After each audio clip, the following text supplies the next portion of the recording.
Hello and welcome to Mobile Tech Addicts podcast number 234. This is 234. I'm your host, Gareth, as always. I am joined by Phil. Hello, good evening. How are you, Phil? I'm very well, thank you, Gareth. You? Oh, yeah, can't complain. And we also have from Gadgety News, Jay. Evening all. How are you? Fabulous. How are you doing? Yeah. As I said, not too bad. Hey. Excellent. Cool. It hasn't been a particularly thrilling couple of weeks in tech. There's been a few things that have cropped up over the last 2 weeks. Apologies we didn't get a podcast done last week, but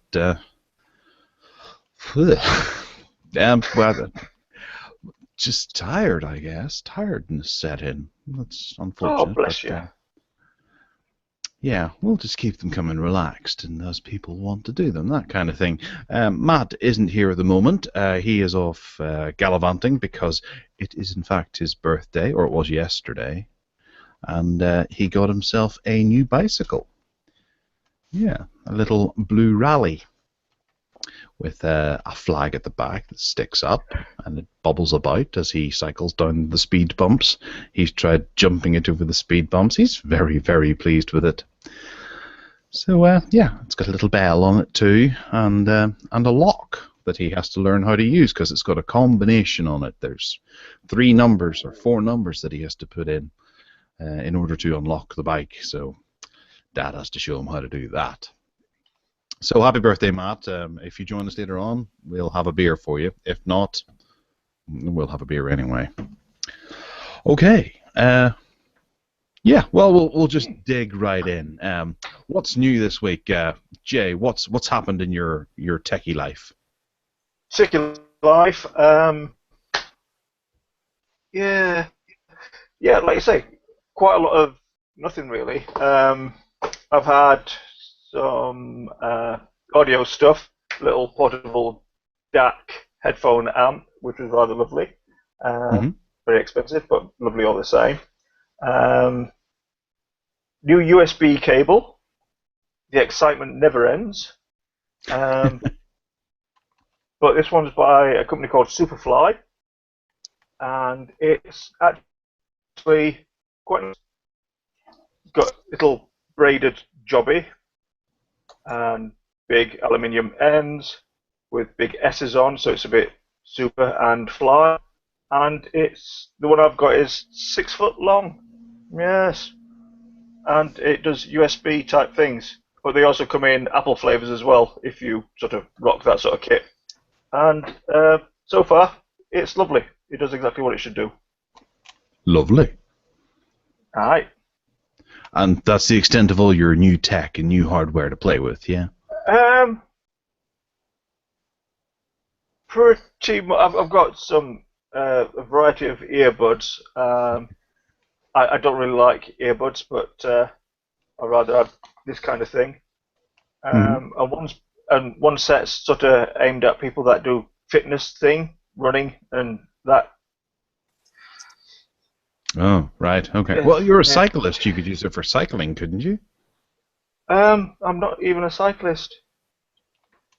Did I not see a video of you going out for a ride on a bike with an action camera? Not that. I actually got my trained and tamed cyclist buddy to do that. Oh, okay. I see. It's been many years since I've been on the back of a bike. BMX was still the thing. But, you can talk to Matt about that later on if he makes an appearance then.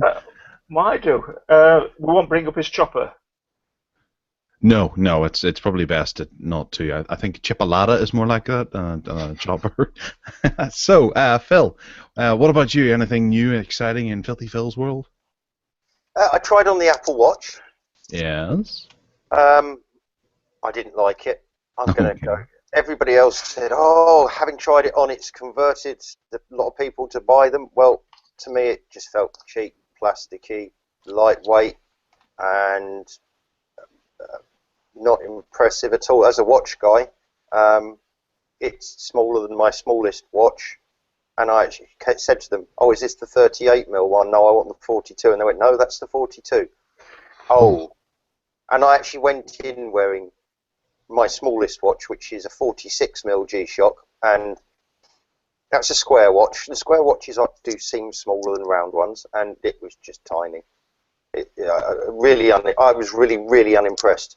So much so, the one I had on that day was actually my Bluetooth G-Shock, and I thought, well, actually, I'm getting many of the things I'm getting notified of, things I want to be notified of on my watch, so that's probably all I need, so I won't bother. Okay. So a bit of a thumbs down then for initial impressions. Thumbs down from me. I didn't think I was going to like it. Almost convinced myself I was going to have to buy it to find out what it was like, but now I'm not even going to bother finding out what I might be missing. I'll wait until they do a round one, I think. Did you just go into the Apple Store and ask for a play, or yeah, it was a really odd situation. You go in for a quick look at them where they're strapped to the table, and then if you approach the right person in the Apple Store, and they're only doing it, I think, in the three, they're not doing it in the ones in the shopping centres in London. But if you go to Regent Street, Covent Garden, or the new pop-up store they've got in Selfridges, you can do try-ons, and if you find the right person, you can book a try-on for about 5 minutes later. So I did that. I didn't bother trying the gold ones on because there was no chance of me ever thinking about purchasing one of them. So I tried on the Sport, which is the basic £335-ish one, I think, and also the Apple Watch with the Link bracelet, because that's closest to what I'd wear, a stainless steel watch with a stainless steel bracelet, for 895 quid's worth, and I walked away quite happy that I haven't got one. Okay, all right. So you'd be more excited about the idea of Android Wear coming to iPhone? Yes, potentially, because then I can have an LG Watch R, which actually do look like a watch. Yes, it's quite sexy. That I had to play with it the other day, and it's down to what, £130 or something on Amazon, or £140, I think I saw. That's the LG normal watch. I think the square one, isn't it? I think. No, it's the R. Is it the R? Oh, that's almost worth buying just in case then. Yeah, and the Moto 360. I could always pair that with my hated Samsung. What phone? Ugh. And the Moto 360 is down to £136, I think it was. Ooh. Yeah. So does that mean that something else is coming? Is there a big update on the horizon that's maybe going to render those obsolete, or is there going to be a proper update to them? The G Watch R2 or 720. Well, the software's had an update to allow new things into it, hasn't it? And I can't think what that thing is, and none of the watches actually have that thing in them. Wi-Fi, connecting to your phone via Wi-Fi. Yes. Sorry. Things are in the way of my feet. Yes, Wi-Fi. That it is very, very handy and useful. Meaning you don't need to have your phone as close to you as currently Bluetooth allows, but you can sort of stay on the same Wi-Fi network as it mill around the house. Which is one of the things the Apple Watch is proclaimed to do as well. So feature parity there as well. So. Yeah, it's a neat idea. It works very well. I always fancied the Gear S for the ability to put a SIM card into the watch and not even take your phone with you, so it can kind of send stuff to and from the device and the watch. But the reports were just that it's not a good watch, which was a bit saddening, really. Wow. Yeah, the LG, of course, has the same option with the LG Watch R Urbane, I think it's called. Yes, that's true. But same thing with the SIM card. That's the WebOS one. Yes. Yeah. Jay, you went to your wearables gig. Any thoughts on that? Yeah, everybody seems to be trying to do the same. I having something that resembles a watch but doesn't actually have the desirability of a good Swiss-made watch. I think the G Watch R and possibly the Urbane are close, but I've not actually seen anything that has been jaw-droppingly, Hmm. I need one of those. I don't get that sort of pull, and I don't think I'm going to feel like I've got my money's worth either with any of these, because I think we've mentioned it before. Most software might have a 2-year life cycle before an update makes whatever technology you've got obsolete. I mean, I think we've all got drawers full of phones that probably won't work, or if they do, functionality-wise, it's not going to be like the small computers that we're using now. I mean, yeah, you could always pop up in an 80s Casio digital watch and that'll still work, but feeling the usefulness yet of these wristbound bits of tech, to be honest. But if somebody said pick one now, it'll probably be one of the G watches. Yeah. Well, yeah, but I think this is probably going to be a bit of a beautiful period for people, because there are cheap like that. The LG G watch is pretty cheap now, and for someone to pick it up and go and have a go with it to see whether or not how much they use it, this is the time to do it before they start getting really expensive, because obviously the higher end of it is going to be exploited now that the Apple Watch is out, and people think if they sell that, then we can do that with Android Wear, and we can start charging quite a bit more for these devices. Android Wear is going to continue to be updated on current generation of watches for the next year or so, so picking up a cheap one of these, the LG G watch, and having a quick go on it, or using it for a couple of months to see whether or not you actually use it, will help you justify whether or not you go out and spend some decent money on getting some decent hardware on your wrist. I think it is a beautiful period to be able to do that, and this is the only technology that I can actually think that we've been able to do that with. Like when, say, Android tablets were first coming out, there were some cheap ones, but there weren't very many cheap ones. The prices were still quite high. You couldn't sort of pick up an Android tablet and give it a go and see if you liked it or not. You actually had to invest in one, and same with the iPad as well. So it's a lovely period with this emerging technology where you can test the water or dip your toe in without actually having to break the bank. Yeah, it's a good point. I mean, like after you said, I've got Amazon open, and there's a G Watch R new at 171.80. and a Moto 360 at 163, which, when you look at the price of phones, they're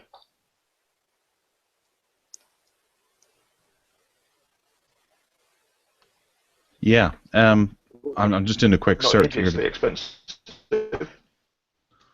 Sorry, a bit of lag maybe on the line there. And Phil, is he breaking up for you too? He is, yeah.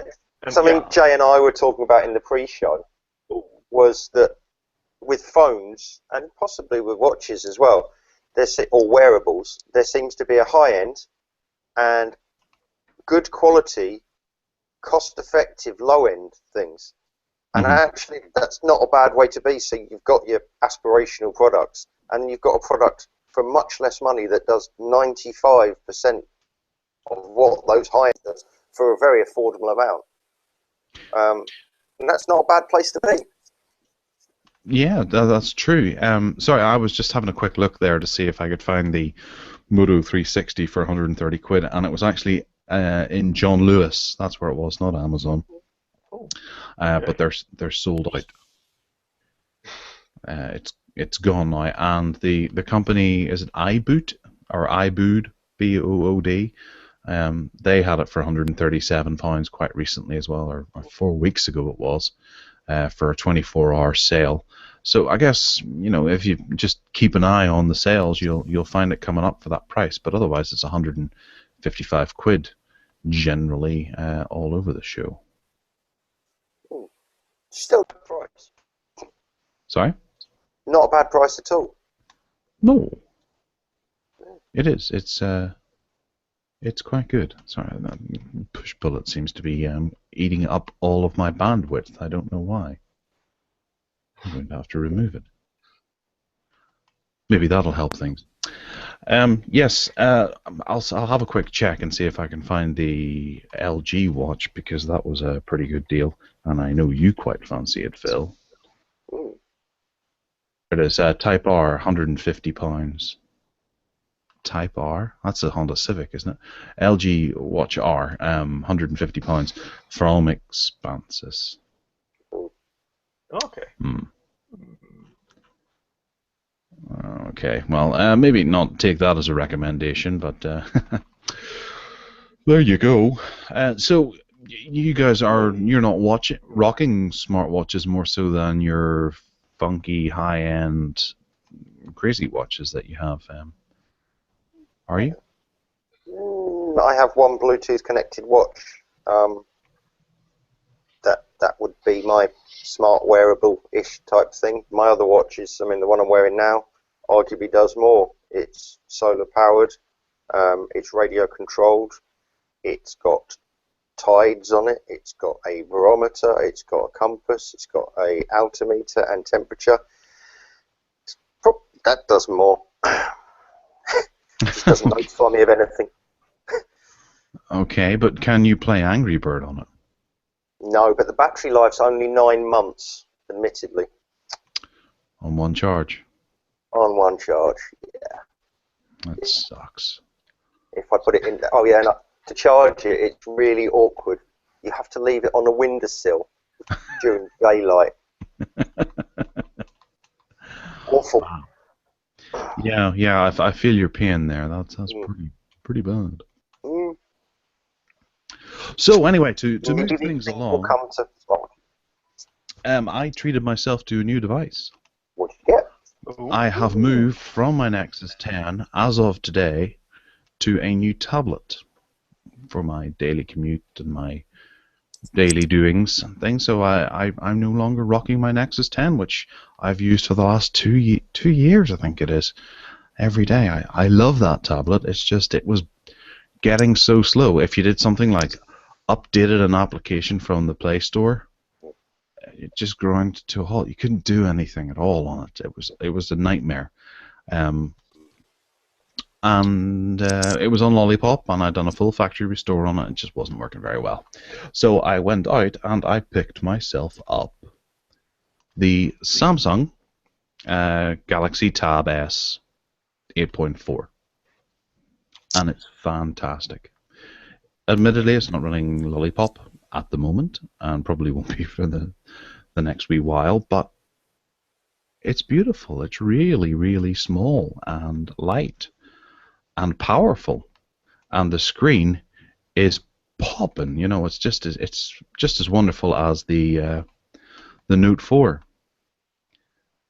And yes, it looks very much like the S4.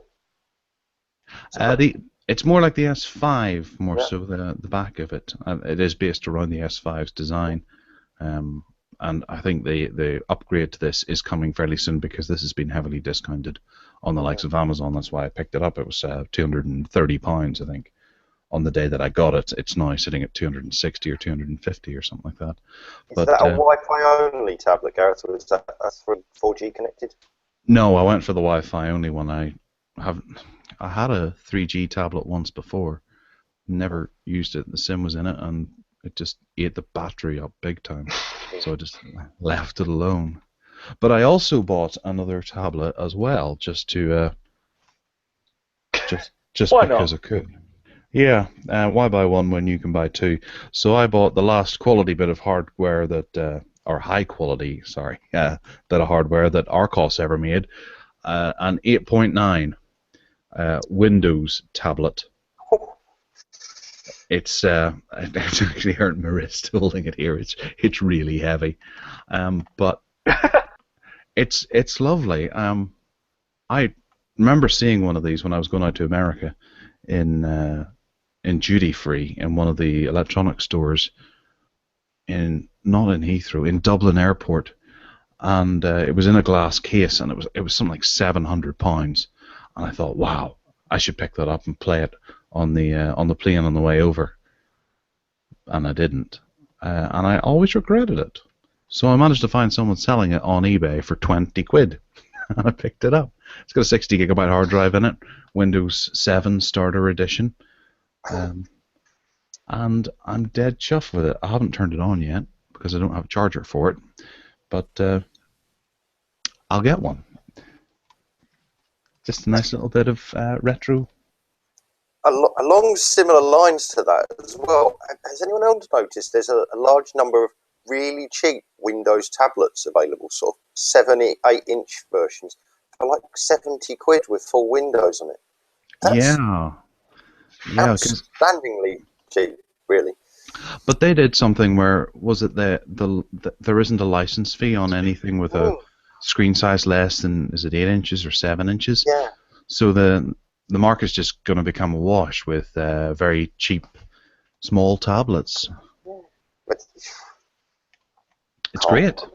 I actually was struggling to find a laptop. I've had some bandwidth issues then. I've been struggling to find a laptop that would actually connect to the internet with anything approaching a decent quality. So I actually got my netbook out today, but it took 5 minutes to open Chrome, so I thought this is probably needing replacing now. So actually I might get one of them just to replace my old netbook. The Arcos one? It's one of the cheap Windows 8-ish tablet type things. I'll give it a try. Well, there's quite a few. I think Dell make a couple that are decently spec'd for Windows, I suppose. Yeah, I remember I looked at a Toshiba one at a Toshiba event, and it was something like 160 quid, I think, at the time, for a 32 gig SSD and Windows 8.1 non-RT. So. Well, the problem there is I have the Acer Switch 10 there, which is a 32 gigabyte tablet, and with Windows 8.1 on it, I have 4 gigabytes of usable storage. Oh, it's like a Samsung.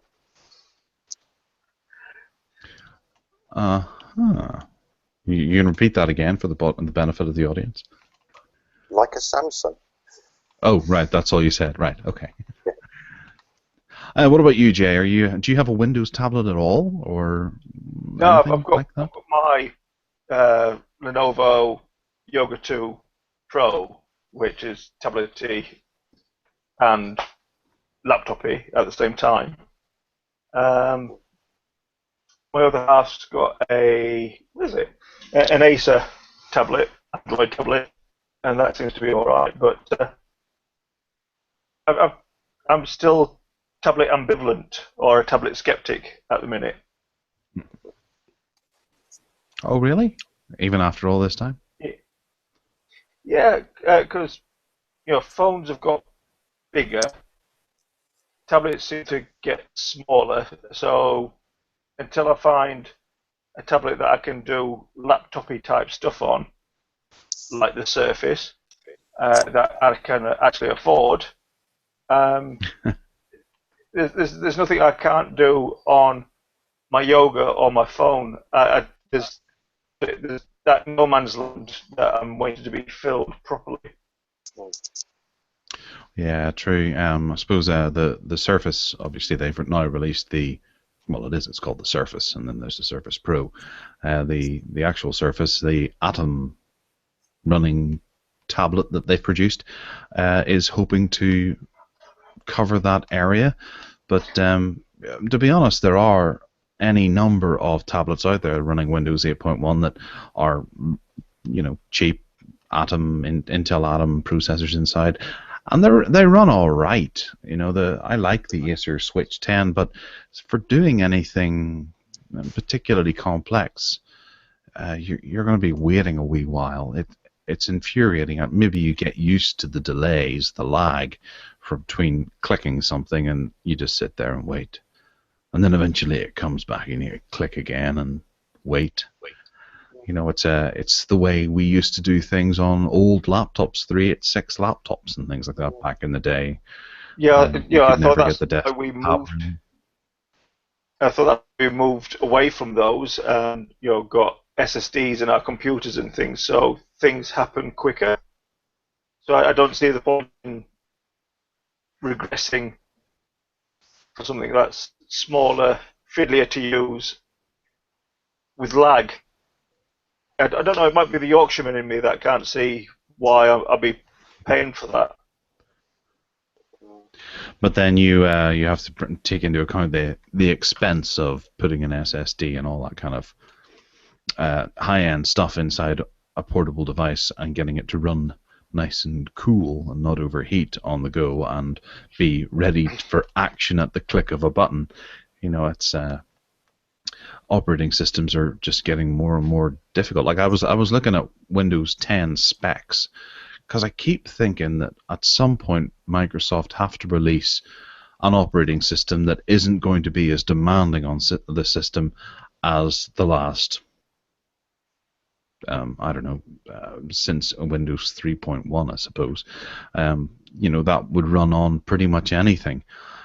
Since then, it's just you've had to have bigger and better computers. I just hope one day that we will get like a Windows RT version that is light, compatible with everything, and just runs. And you click things and they happen, and you can install it on anything. I guess Google might have that with Chrome OS because it's instantaneous. Click a button and it just happens. But then, there's so much missing out of that operating system that it's the biggest trade-off. Yeah, I'd like to see that. I would maybe one day. Windows 11, or it's going to be cloud-based, isn't it? So the same as Chrome OS. Has anyone tried the Windows 10 technical previews? Not as yet. No. Not you, Jay? No. I keep on reading about it, but that's as close as I've dared get so far. I ran all of the Windows 7 technical previews right the way back. And to be honest, a lot of them were, like you often find, they ran smoother than the final release one. It wasn't as heavy. I found that with iOS betas as well. Once you get beyond the stage of it being a beta and it being a decent technical preview, it's actually, they can be more stable than final release because they haven't got a lot of the cruft in there to make it completely backwards compatible. And that's the problem Microsoft always has. They don't manufacture hardware. Generally, they're working to use on other machines, so they have to support absolutely everything, and it's always going to make it heavy. That's why OS 10 is quite lightweight in comparison and quicker.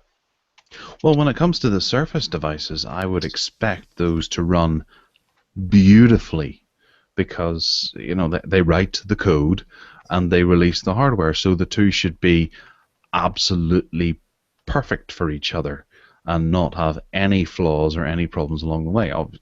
Flaws come from different compatibility, processor issues, and memory and stuff like that, and motherboards. The Surface itself, Windows should be fully designed for that and should never encounter an error. And if it does, then that's a big problem. Yeah.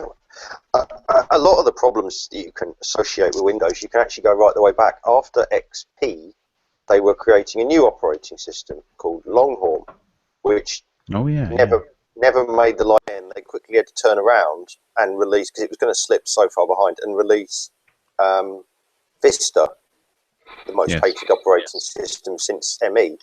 And again, Windows 7 was just an enhancement on Vista, and Windows 8 was essentially just an enhancement on Windows 7, and Windows 10 is just an enhancement on Windows 8. So they really could do with starting again with the code, which is what they were doing with Longhorn, but it would take them too long. Yeah, very true. Sorry. Yes, your Surface devices also, they're not going to create a fork, their own version of the code just for that device. They're going to maintain one library for the software. So it's always going to have the other cruft in it for running my Lenovo here, the HP that I've got on the floor, and whatever that piece of rubbish MSI or something like that is over there. So it's always going to have your basic rubbish in it, which is a shame. Yes, that's quite true. Well, we'll have a look at some of the news and see what's happening because, Jay, you were talking about how you picked up a SuperFly USB cable. Yeah. Told us about it. It's cably. It's cably. It's long. It's probably the first cable that I've got that I buy while I've still got a working USB cable. Usually I just root through the drawers because almost everything you get as an Android user has a USB, mini USB cable. Almost everything that you buy, get a box of cornflakes, there's a USB cable with it. So I've got, same as USB sticks, I've just got drawers and drawers full of USB drives, USB cables. So I wait for one to die before routing another one out. But this braided cable, it's sort of reminiscent of high-end audio cables, the braided cable that I put in my PC, guitar cables. It looks good as much as a USB cable can.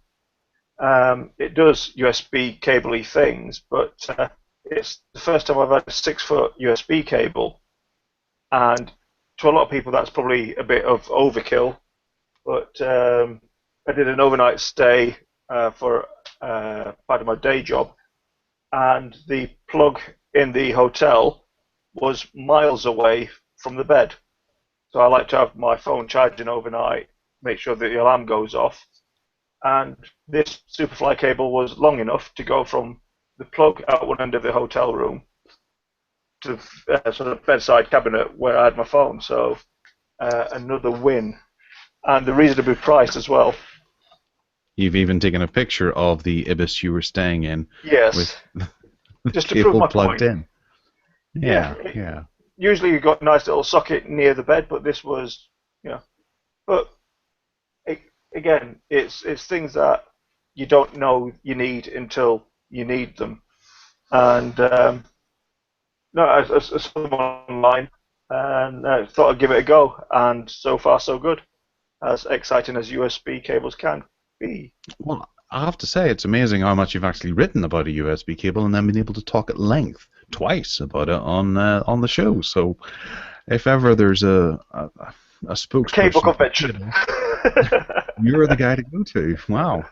What do you think, Phil? Can you match this? Cables. Discuss. I'm very impressed with Jay's long cable.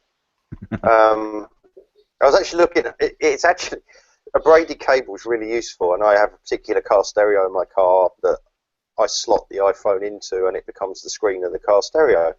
It means using a lightning cable though, and I've got a special short one from Apple. It cost me something like 25 quid for a half-meter long cable.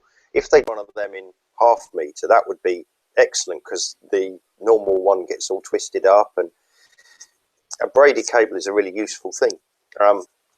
And sometimes having that bit of extra length, like Jay's saying, is I'm trying not to turn this smutty, is very useful. Okay, right. Well, so braided cables are the way to go, as opposed to the cheap crap that you get inside your Apple box.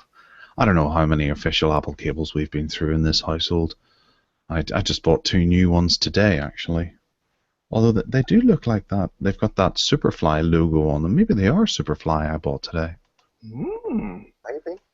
They're down in the house, so I can't check. But, yeah, hopefully they are, because then they'll last for almost as long as Jay can talk about them, which is a long time. It's a skill. Yeah. So the LG G4, LG's big flagship, their successor to the G3 and the G2, which was the Nexus 5, a long lineage of goodness from LG. Are we going to see a new phone, Jay? New, I think it's going to be keeping up with everybody else, as everybody else does. But what struck me about the G4 is its real leather back. Mm-hmm. Now, some people will see it as a luxury item and gorgeous, gorgeous, gorgeous. All I can think of is Alan Partridge's driving gloves, which is probably not what they're looking for. They do a schmancy diamond back plastic version, but obviously I think they're going to be pushing the leather, and Yeah, it just looks like a Halfords gear knob to me. But yeah, what do I know? Excellent, yeah. That's a fair point. I wouldn't say the red and the black so much, but definitely that camel brown or whatever it is. It's like a Tan. light brown. Tan, yes. That's Alan Partridge's driving gloves and the elbows of his hunting jacket or whatever. They appear to do a fetching fawn-coloured one in the picture as well. Oh, what an awful word, fawn. Yeah, there's quite a collection of colours there. Yeah. Is there a black one? There doesn't appear to be. Yeah, it's like a grey. Yeah, like a dark grey. Yeah. It does feel like I've found the original 70s mobile phone. It might have a ringtone that sounds like bow chicka bow bow. All you need is a SuperFly cable to go with that. And a moustache. Yeah. So, do we think this is some kind of strategy that maybe LG is using so that they don't have to go the whole plastic route? Because Samsung's obviously moving away from plastic. HTC's making a big, nice metal phone that's turning some heads.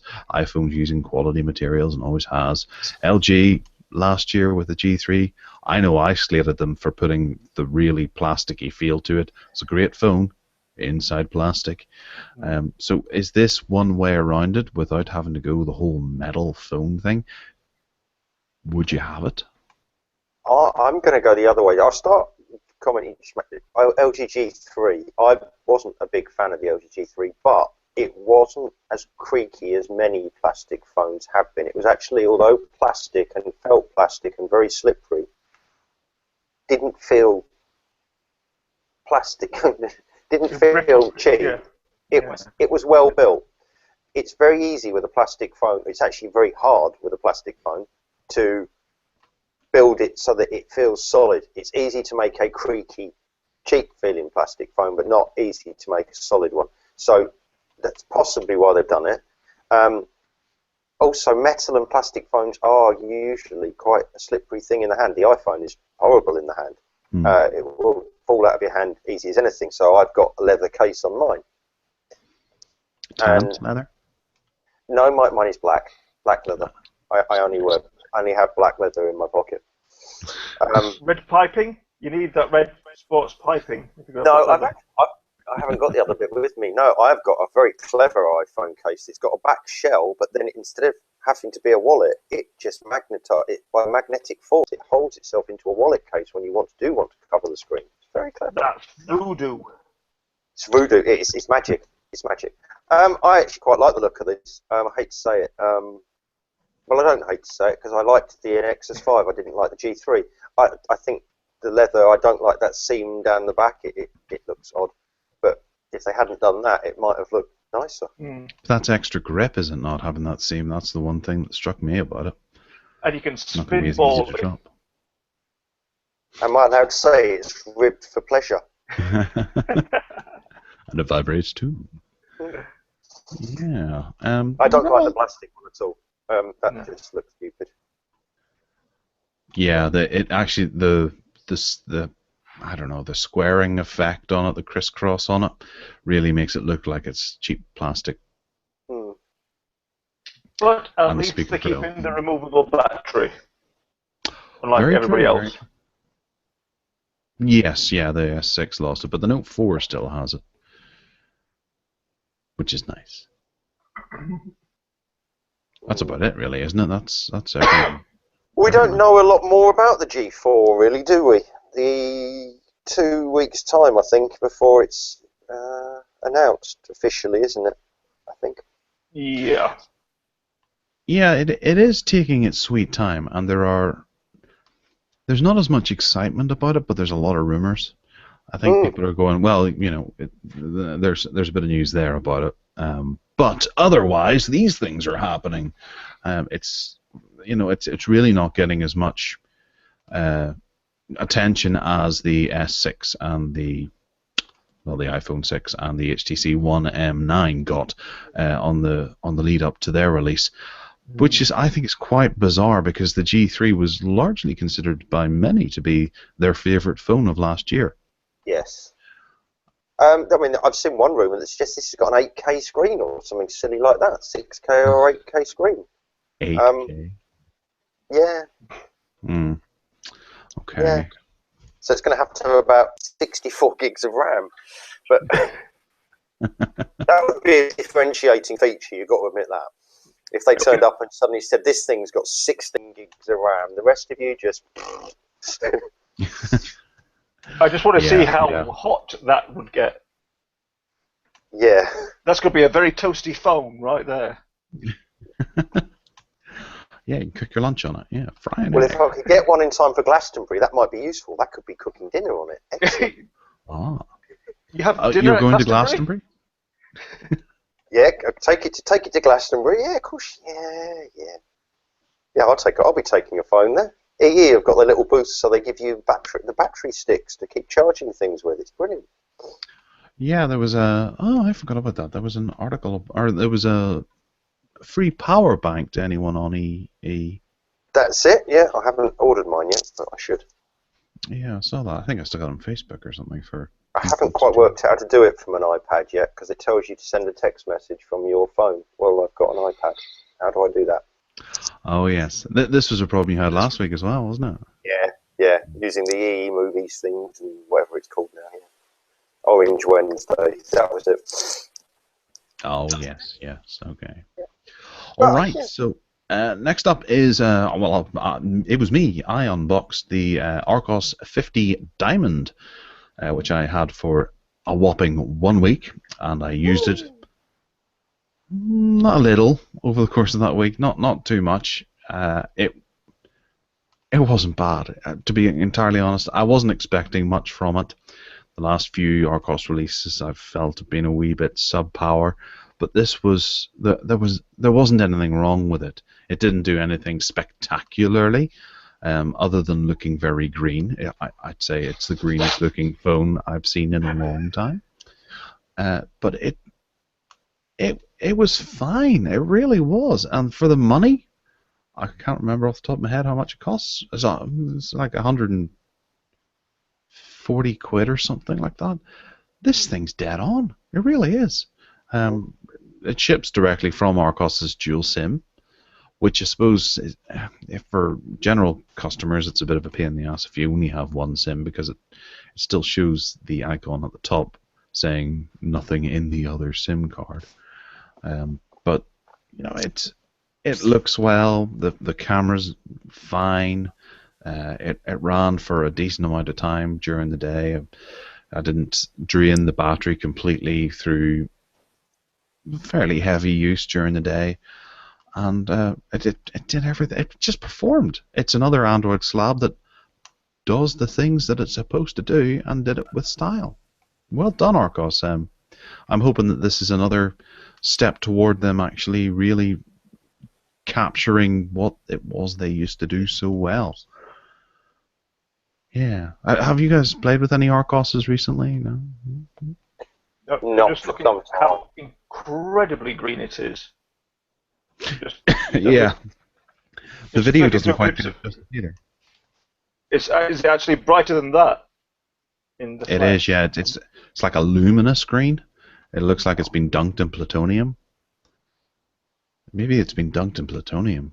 Yeah. I should go and get myself checked out. Yeah. Perhaps. Well, I think, it's back to what Phil was on about earlier about phones. I think you're going to get a lot of cheap and cheerful phones that do a lot of things pretty well.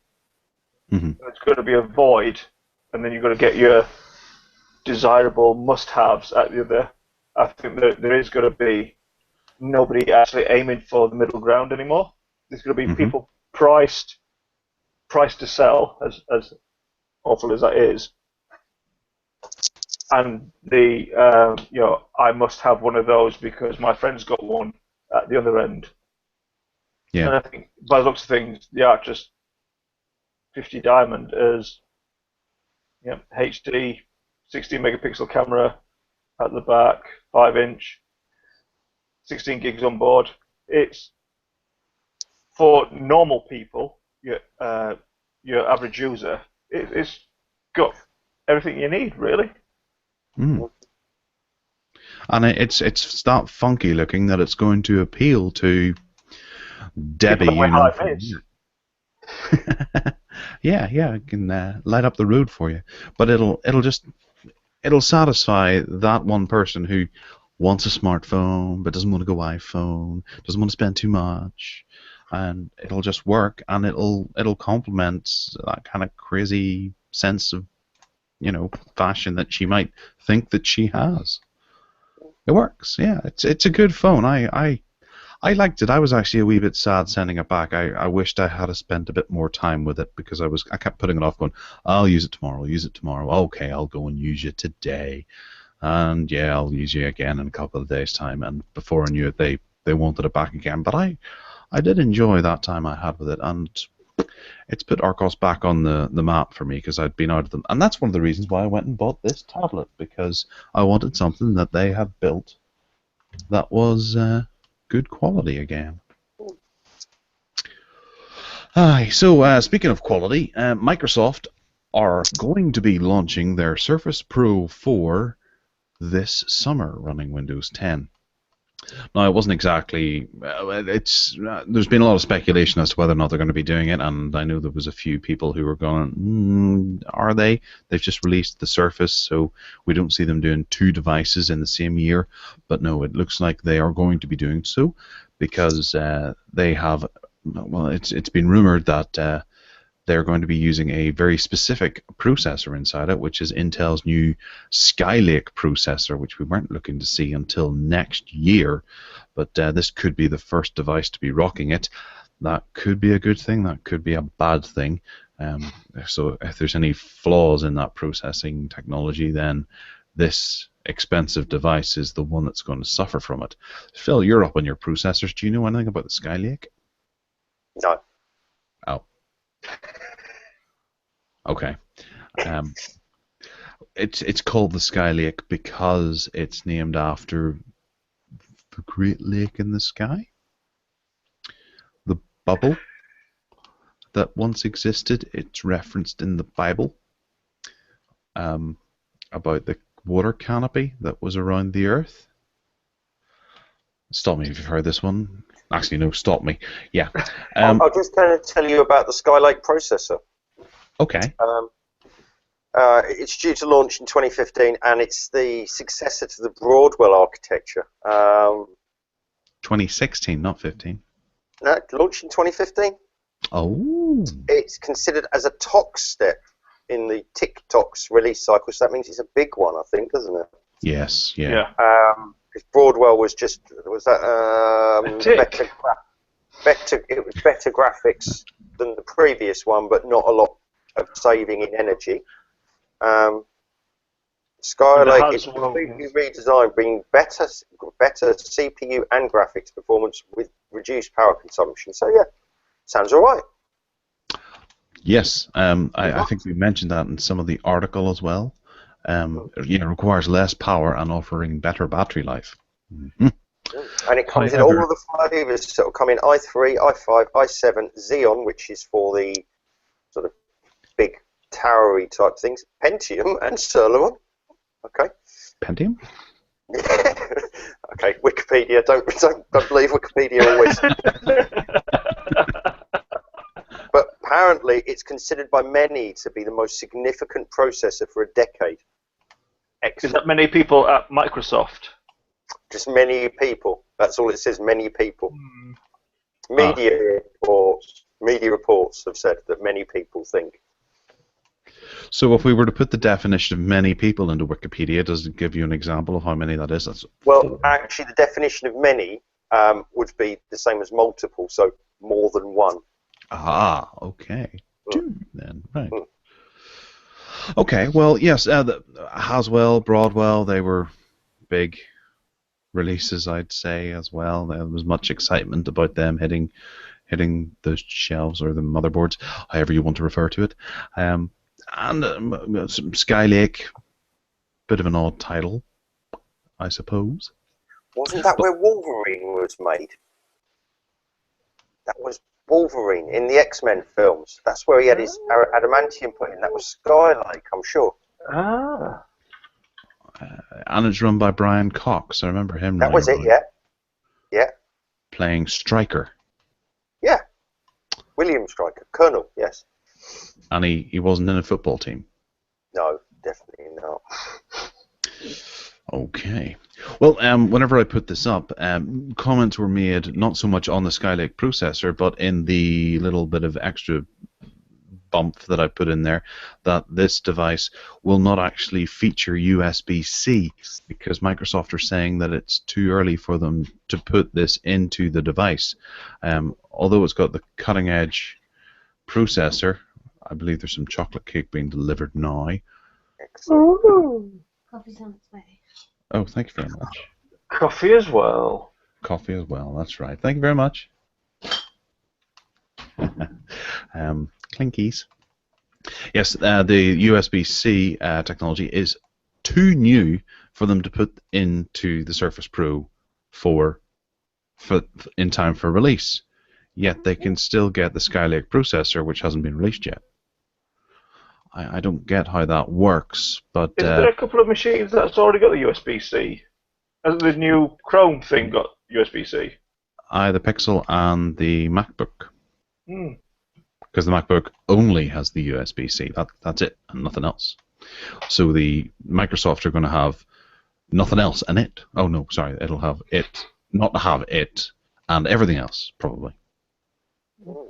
So the Pixel will be the only one that you really want to get. If you like connectable stuff. Yeah, okay. So it's they're pushing that it's going to have what's it called? The new type of Internet Explorer thing. Not Internet, it's just Explorer or something, isn't it? Yeah. No, it begins with an S, doesn't it? It's Spartan browser. Yeah, Spartan browser. That's the one. What is the Spartan? That was one of the warriors from the 300 film, isn't it? Spartan has it has connotations of two things: either the warriors of Sparta, which having or nothing, or it's a bit bare, sparse even. Yeah. Or it's a Val Kilmer movie that was actually quite good, written by David Mamet about espionage. Possibly. Yeah, that's a good movie. It's on Netflix. I thought Meet the Spartans was better than 300 myself. If anyone hasn't seen it, I urge you to go and to get that one. That's a good one to see. It's got someone who used to be in Grange Hill, I think it is, as King Leonidas, and it was actually very good. And Hercules from Hercules and the Legendary Journeys, is that the one? He's in that as one of the characters as well, yeah. Although I prefer to think of him as the guy from Andromeda. Andromeda. Yeah. So, it was a space. Sabo. It's what, sorry? Yeah. Kevin Sorbo. Yeah. Kevin Sorbo, that's it, yeah. Yes. Wow. Yeah, so this is the Mobile Tech Addicts podcast. Kevin Sorbo. We should try and get him on next time. That appeared in a Jim Beam advert. Thank you very much. There's the coffee that's arrived now. Coffee. Thank you. No? Still going.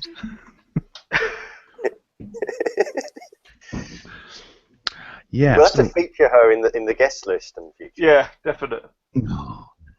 No, then she might get used, or she might not. That's what she does this for, in the hope that she'll get into the guest list. She might stop doing that. But Tracy used to come on, there's nothing wrong with it. She did, yeah, that's right. And we were going to do a podcast which was just Leanna and Tracy talking about tech. And then we figured that everyone would unsubscribe and not listen to us again. Possibly. Because they'd end up talking about lipstick and fishnet stockings and that kind of stuff. Yeah. Okay, so yeah, the Surface Pro 4 launching this summer. Looking forward to it. Looking forward to seeing the prices to see whether or not it'll go up or down. I'm hoping it'll go down a wee bit because the Pixel came down. MacBook is obviously a wee bit more price conscious than No, never mind. Sorry, I don't know why I said that. It's ridiculously overpriced for what it is. The Surface is there, so they're catering to the lower end market, and I'm hoping that's not just cushioning the blow of what the Surface Pro price tag's going to be. But yeah, I think I would get a Surface Pro 4 top end one, no matter what the price is, because I do want one desperately. I'm actually seeing a fair few people in London using Surfaces now. Yeah.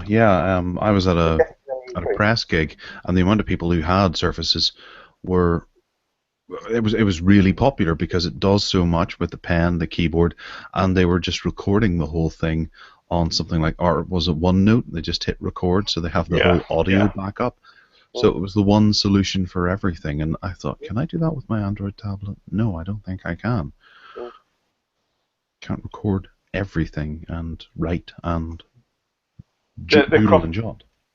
They're cropping up at my day job as well in the office. People have stopped getting iPads and they're opting for Surfaces. And for me, I think it just so much better than an iPad and a keyboard. Just heads and shoulders above. Yeah. See, I'm looking to see if I can try and set up a similar situation before I get the Surface Pro 4, and I've ordered a keyboard for this because Samsung do. Wow, look how that changes the color of my face. I'm raging now, but then it cools. Yes, there's the Arcos, you could turn into the Hulk.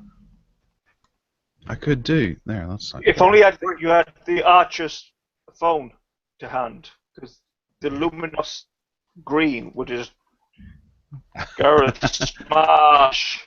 Yes, it would have made this place look like the Green Lantern's homeworld. And that's another terrible movie not to talk about, like Meet the Spartans. That was brilliant. Stop it! I'm gonna have to cut you off. Yeah.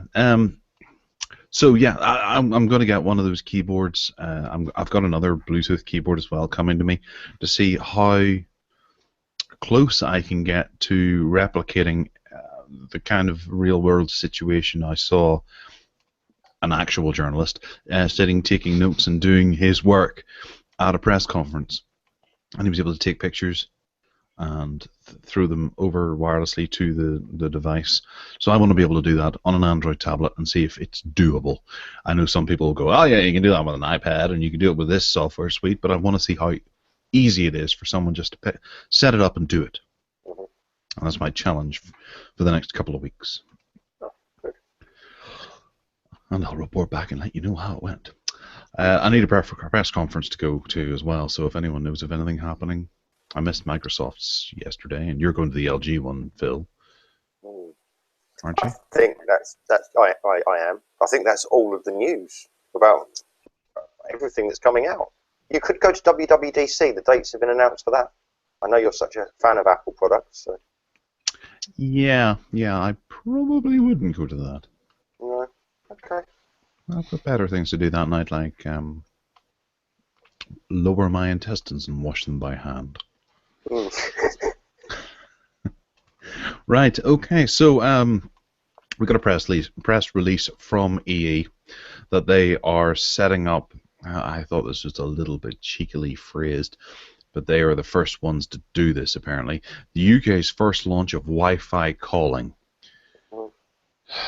So they essentially you'll be paying for them to use their service.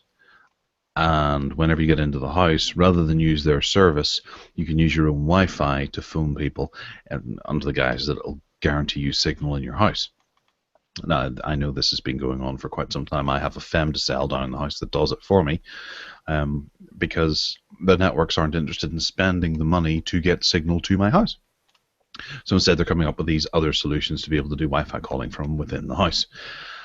And they're trying to dress it up as a really good thing and for people to rejoice about it. Do you guys have to use this at all, or are you lucky enough to have signal in your abodes? We've got electricity as well over here. Wow, okay. Didn't have it up north, but yeah, down in London we have. Next year, tell me you have tomato sauce over your beans. Oh, steady on. No, but I think, hey, so you're paying to use your own Wi-Fi to call on. Yeah. That's a bargain. So it's just, so this is kind of like WhatsApp and other things, essentially. Well, I remember giving off about this a couple of years ago. Vodafone released the first type of thing that I saw a FM to sell called the home signal box, I think it was, and it was about 4 years ago it would have been, because I was on Vodafone at the time, and I couldn't get any signal in. I don't think it was this. No, it was this house. I couldn't get signal in one area of this house. So I went up to them and said, look, this is ridiculous. I'm getting really hacked off. I want to get signal in my house. There's got to be some option. They said, well, here, there's a box. Install that in your house and you can make phone calls and that kind of thing. So I went home, installed it, and I didn't have to turn Wi-Fi on, and I got 3G in the house, five bars of signal, and I thought, this is great. But then I started noticing that my data was still ticking down, and I had, maybe it was a gig at the time, or 500 megabytes, and it was just ticking down. So I went back up to them and said, there's something wrong here, because my data, even though I'm using my home Wi-Fi, my data is going down. They're like, yeah, there's no way we can deal with that. We can't differentiate between you being on 3G and you being on your own home Wi-Fi using this box, so we just have to deduct it. And it's like, so if I go into the house and download a movie at a gigabyte, I download that through the Wi-Fi that I am paying for out of my, maybe I had 40 gig limit on my Wi-Fi or my home broadband, and then it's still being deducted from my 3G quota. And they said yes. Unfortunately, yes. So I'm paying twice for every byte that I'm downloading. So I gave off at them for a while and told them to take their stupid box back, and I would go back to the way I was doing things before and using Skype in the house more so than anything else. And that was that. But then I moved to 3, and they gave me the home signal box, and I've got unlimited data, so I don't care about any of that kind of stuff now. But now I'm realizing that I spend my time in work, out playing around, or being in the house. And I'd say probably about a third of my time is in the house every day. 1/3 there, definitely.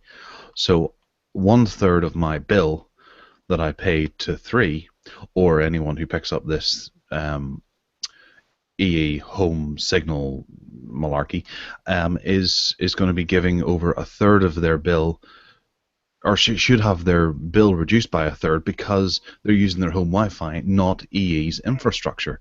And it is a bit of a cheat of a way to do things. And I went to 3 and said, look, I have to use your 3 app to be able to make calls in the house, which I'm not happy about, because it's a separate application. Text messages at the time, I believe they fixed it now, text messages are in this application and not in Hangouts or Messenger or the text messaging app on the phone.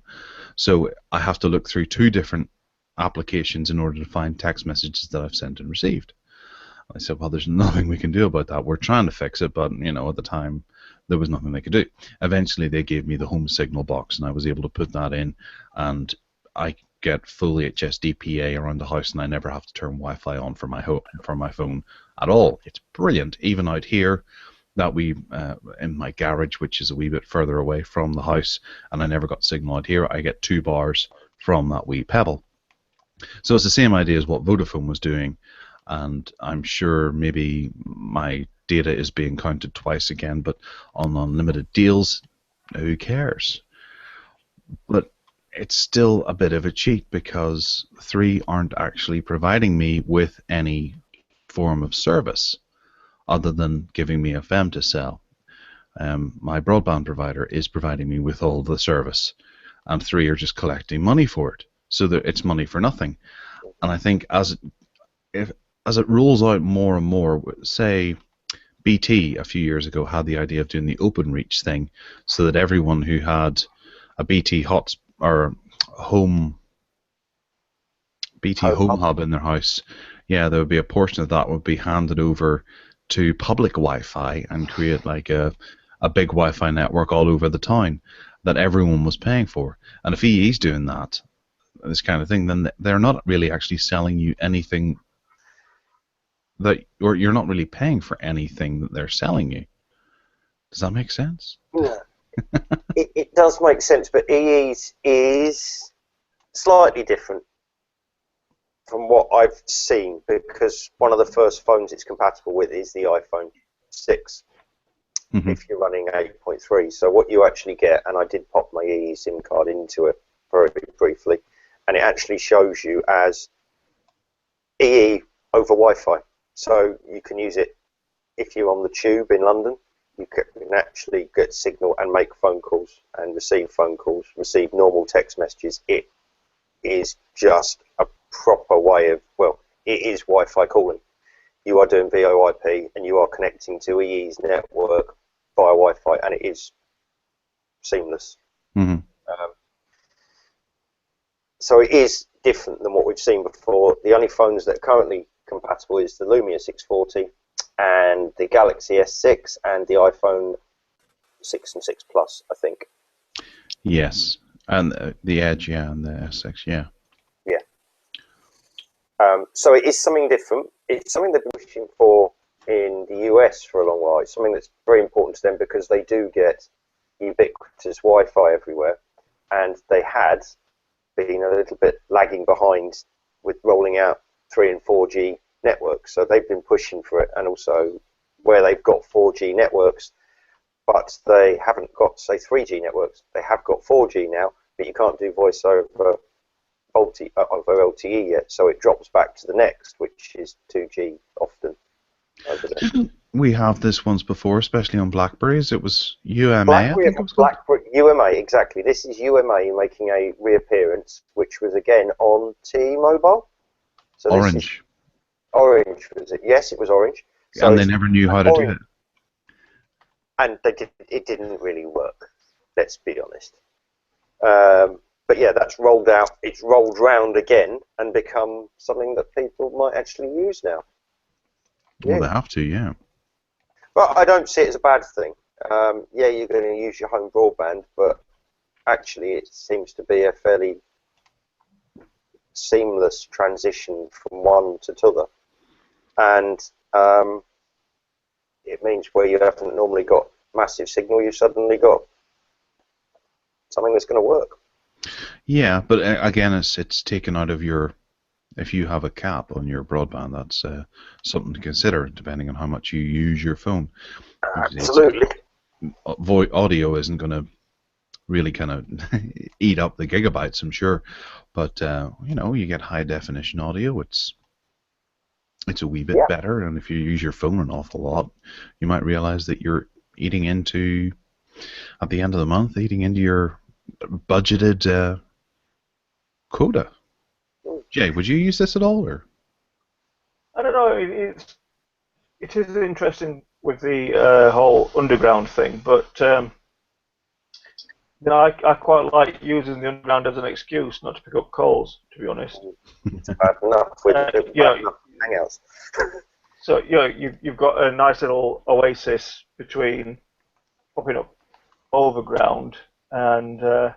You can just listen to music or watch Game of Thrones or whatever, and then when you get back into the real world, then you've got to deal with people calling. But I don't know. I'm without using it, because first time I heard about it, I just thought this is Viber, this is WhatsApp, and everything else that's come before. So I don't know. Again, I'm cynical because. There's very few companies that will do something purely for the user without them winning in a sort of monetary sort of way. Sorry. It does help them get a wee bit closer to their name, I suppose, of being everything everywhere. Because you can then get calls, texts, and data in the underground, which is one of the most nightmare places to get any form of signal. love the underground, but it's infuriating as you like. Well, what is it? I think it's the Piccadilly line, isn't it? That goes out to Wembley. No, I can't remember which one. But some Wembley, of it, Jubilee line. Jubilee, that's the one. Jubilee.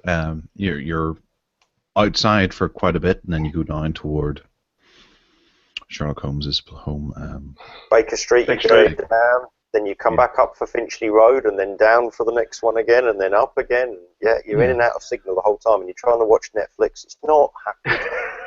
Yeah, and Netflix has no option to download stuff and watch it at a later date. Yeah, so it's a real pain in the ass. Yeah.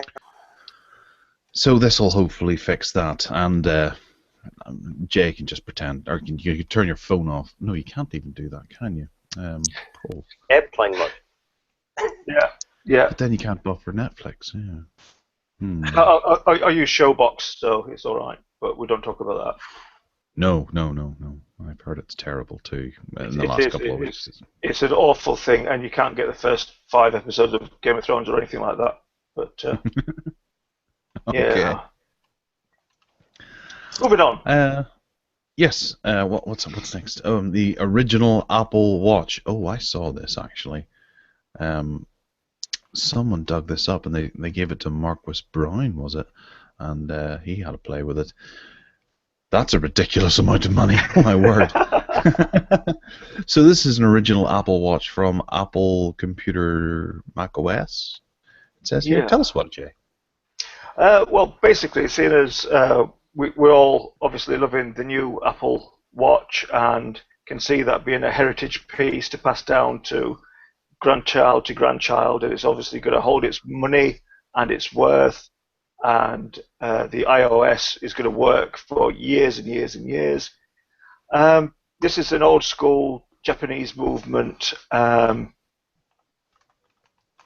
novelty watch that Apple used to promote macOS back in the 90s. Mm-hmm. And it's got an asking price of $2,500, which is about £1,700. So, it's, even though it's 20 years old, it's actually increased in value, whereas the new Apple Watch may not. Considerably increased in value. Yeah, because I'm guessing it was free with Yes. a box of shreddies or something back in the 90s, but and they've got 2 of them, so you've doubled your chances if you want to buy one of these. Yeah, it's a lovely looking watch, but I prefer the watch I've just sent you. Phil, I'm sure this would look much better on your wrist than that one you tried on the other day. This is the Apple II watch, complete with a Roly dial at the side. Boy Genius report managed to happen upon it, and it's a fan-made It's brilliant.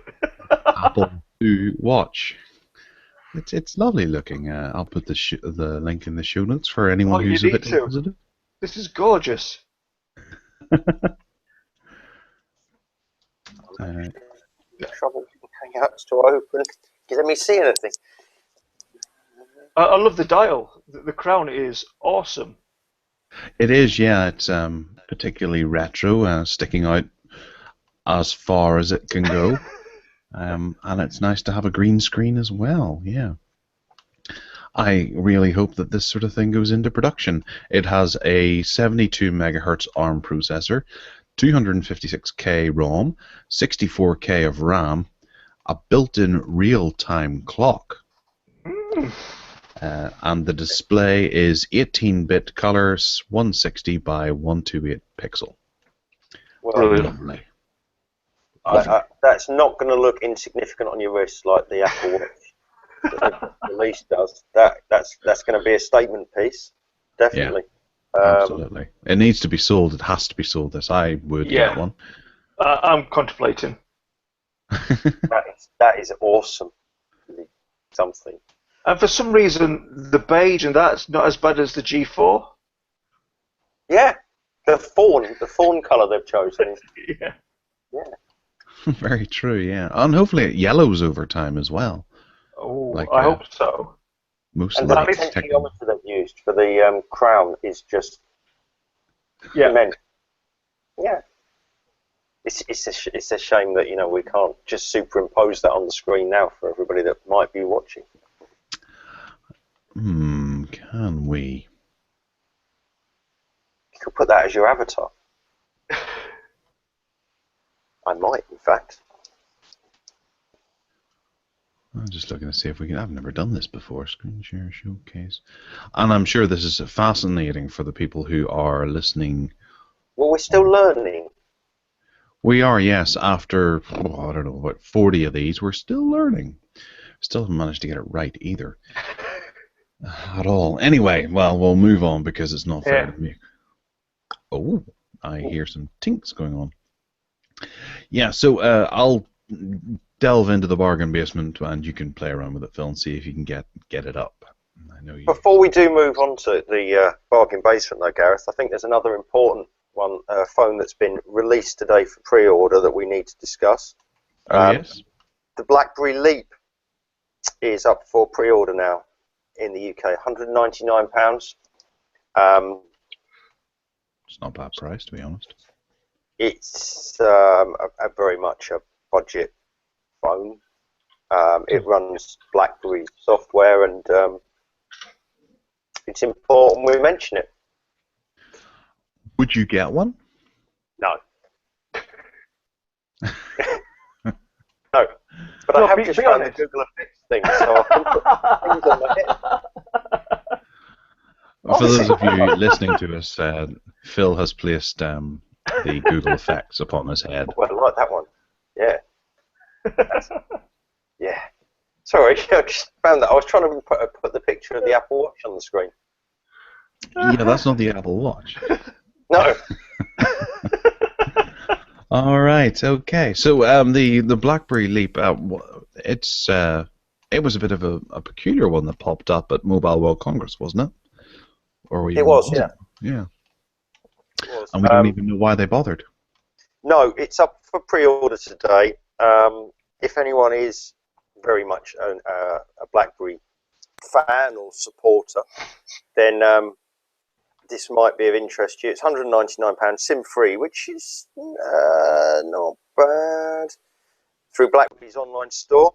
You can get it on contract through Vodafone. Otherwise, you can get it through the usual sellers. It's got a 5-inch screen, 720p, 1.5 gig Qualcomm processor, 2 gigs of RAM, 8 megapixel camera. So it's high-end, medium. I'm now laughing because Jay has also found the same effects box on there as well. It's going to be shipping on the 24th of April. Very good. Okay. Yeah.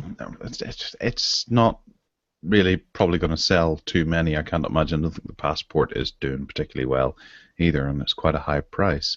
But none of the networks are actually carrying the Passport, which is a bit crazy. Vodafone. That's the only one. Oh, are they? Under business, maybe? Possibly, yeah. I didn't see it when I was having a quick flick through, but to be honest, Vodafone's the only one I don't really bother looking at anymore because they're not worth it. You okay, my hearties?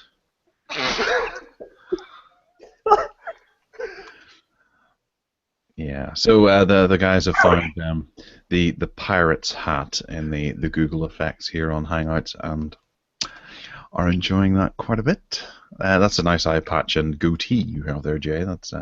I tried my best, my hearty.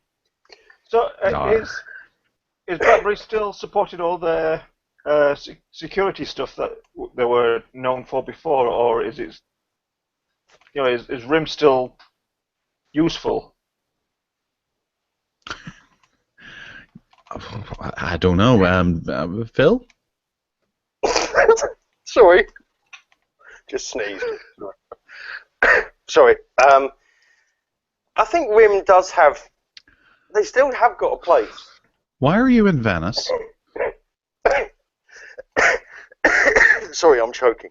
Excuse me. RIM does still have a place, and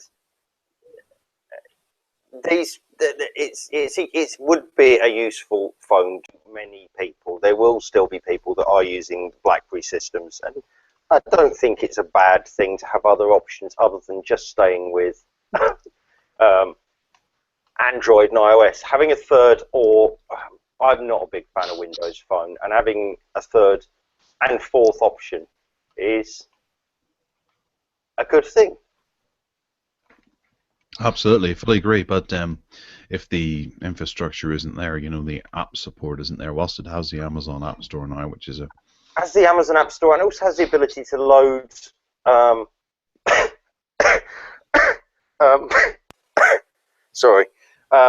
load Android apps.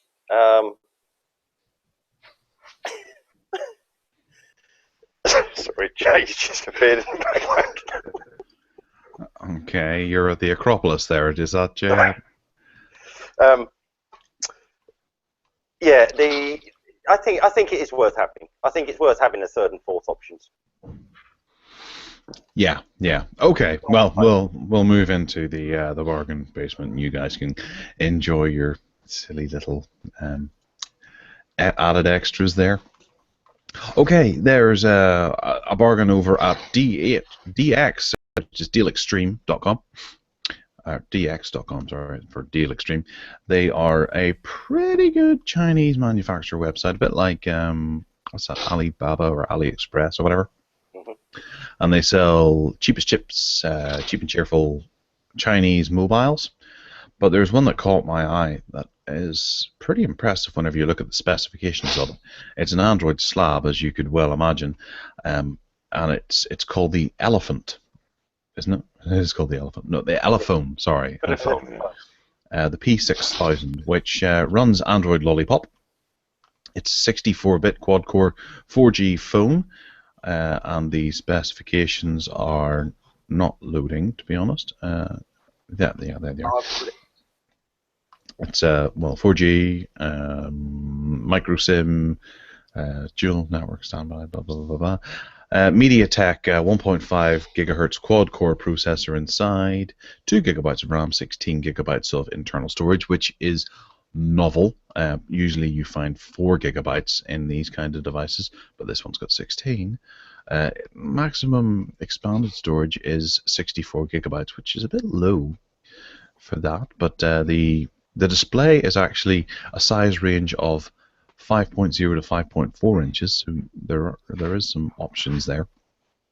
8 megapixel camera with 13 megapixel interpolation, 2 megapixel front camera, and other stuff as well. Yeah, so it's a fairly good sounding device, just from an unknown manufacturer from China, and it retails for £81.34. For that level, not a huge amount of money for that spec. No, it's pretty decent. I really was quite taken by that. If I had 80 quid just to throw at something, I'd probably pick one up. And as a quick squint, that could look like an iPhone 4. I did think that myself. Even the way the icons have been set up, it does have that look about it. Yeah, it does. The dots at the bottom, like the iPhone menu system. Yeah. Yeah, but it's got the Apple phone logo as well. Yeah, you could argue, and the messages icons. You could argue that this is kind of an iPhone clone that's been created and just happens to have a decent spec to it. So, yeah. If you've got a kid pestering you to buy them an iPhone, you're just on the street, or perhaps they're even related to you, you could hand them one of these and just say, "Look, take that to school. Nobody will know." Until they throw it at the ground in front of you. It's got the FM radio built in, which the iPhone doesn't, so it's obviously better. Yeah, definitely. And one of the reviews says it's a good phone. Excellent. Actually, the other one says that. No, it's the same one. Sorry. Okay. I used this phone for 14 days, I think. Played over 5 different games, watched clips, listened to music, made over 50 pictures. Made over 50 pictures? That's not taking photographs. Everything is good. Had no problems with the phone. It came with a screen protector foil, tin foil to put over it, to make it look metal as opposed to plastic. Well, for £81, I think you could do far worse than that. Some of the crap you find in car phone warehouse is probably the same spec as that, but priced about 300 quid or so. Next up is pretty much our favorite deal from the last few weeks. Amazon is still showing as to be released, and it's coming out in 2 days. It's the Honor 4X from Huawei. 4G 5.5-inch screen, 8 gigabytes, dual SIM, octa-core Kirin 620 processor, 2 gigabytes RAM, 8 gigabytes of ROM. Looks great. Yeah. And the Honor 4 was great, so the Honor 4X should, by that logic, be even better. I'm looking forward to this one. I really hope I get one in to have a play with in a couple of days. That'd be nice. And finally, over at Tesco Direct, they generally have this phone on sale at some stage or another.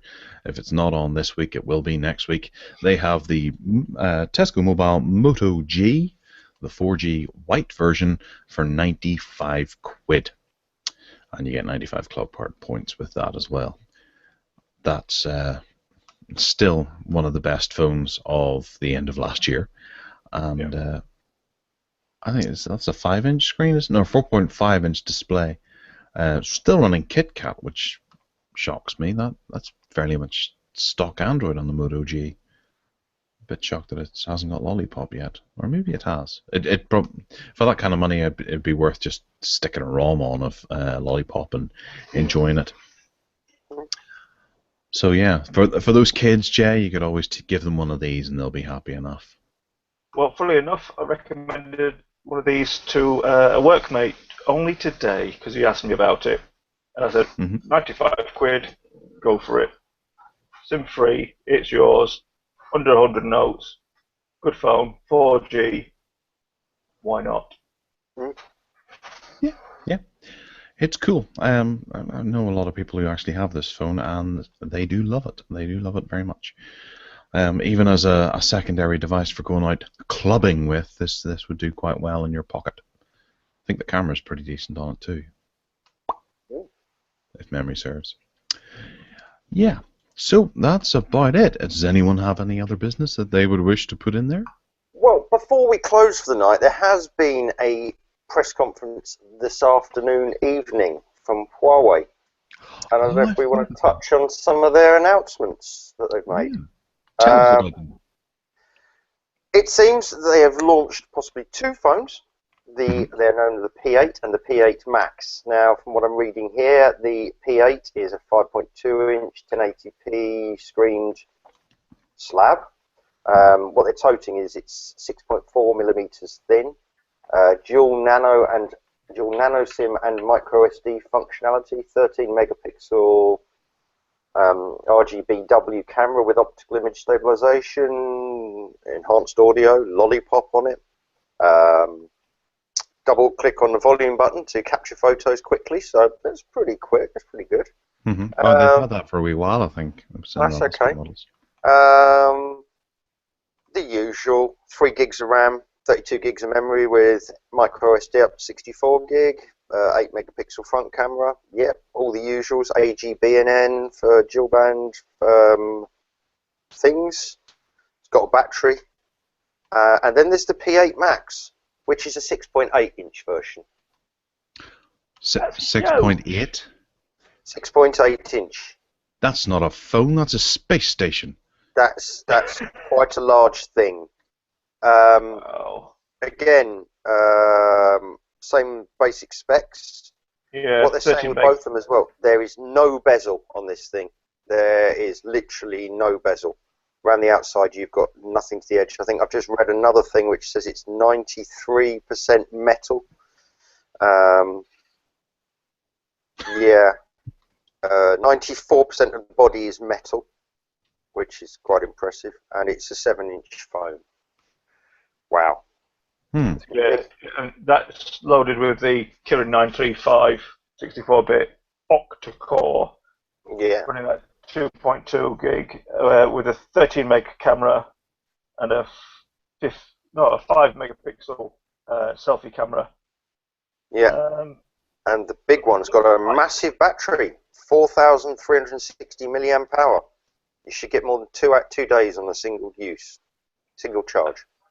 And it's coming in at 16 gig and 64 gig flavours at €550 and €650 respectively, apparently, according to GSM Arena. That's quite high. That is an expensive device. So with 64 especially. I think they are definitely what we said earlier. I mean, this is Huawei really moving into the high end. Yeah. With a phone you can kill people with. Yeah, that's quite a step in size. I mean, we've had other large phones. I mean, Samsung have had the Galaxy, what was it, Galaxy Max or something like that, 6.3 inch. Sony had the 6.4 inch Z Ultra, but I mean, 6.8 inches. We're getting up there into that's a tablet. Let's be honest. Yeah. Yeah.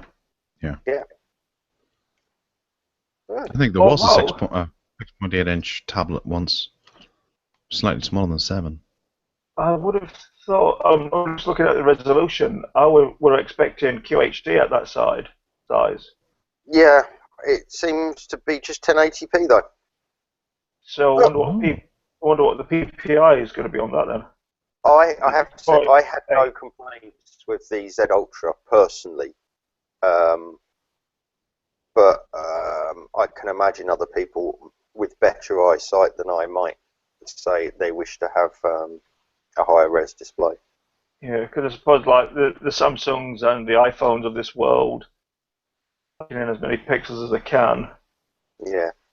Especially at this price. That's the danger of having a huge screen. If you don't up the pixels, you might start losing. Because all in all, if I had huge pockets, it looks quite a decent thing. But for the price and a brand that nobody's going to stop you in the street and go, oh, have you seen the latest? Apart from Gareth, probably, from Huawei.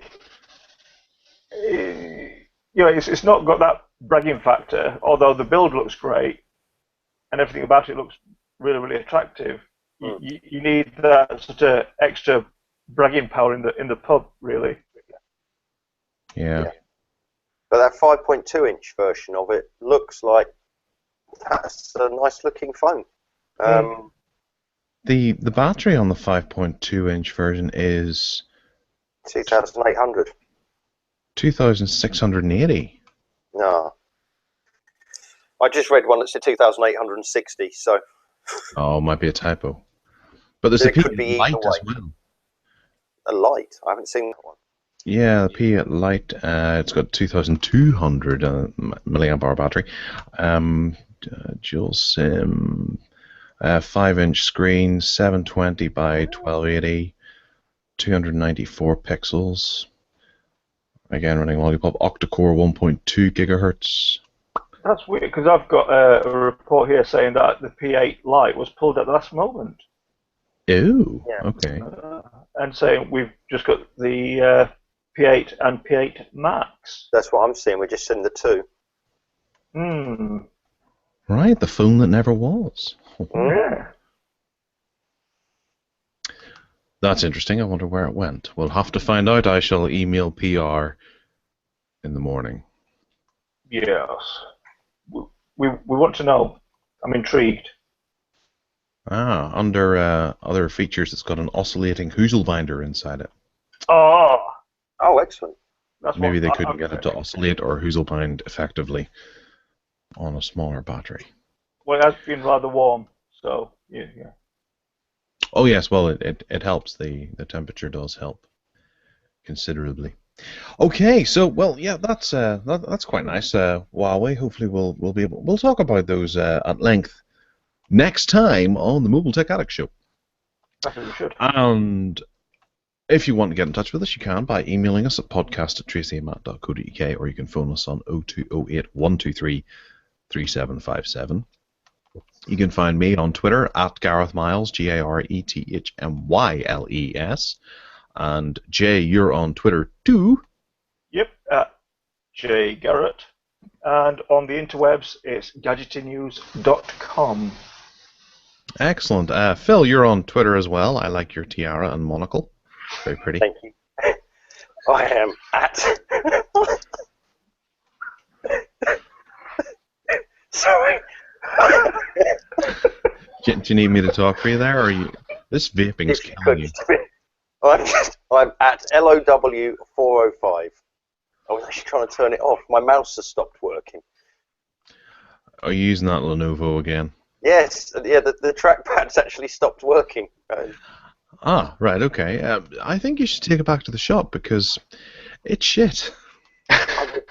Work gave it to me. Tell them to take it back. Give you a proper computer, a decent one.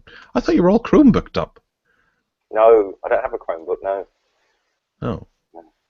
Well, London Council's not going Chrome? No, not at all, no. Oh. No, we are, we are Windows. We've just moved to Windows 7. We've just upgraded from XP, so we're very much with the times.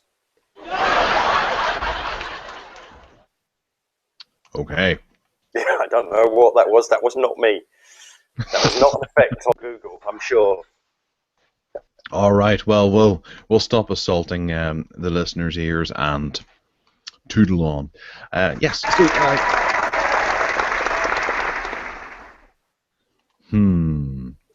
right. I'm going to go.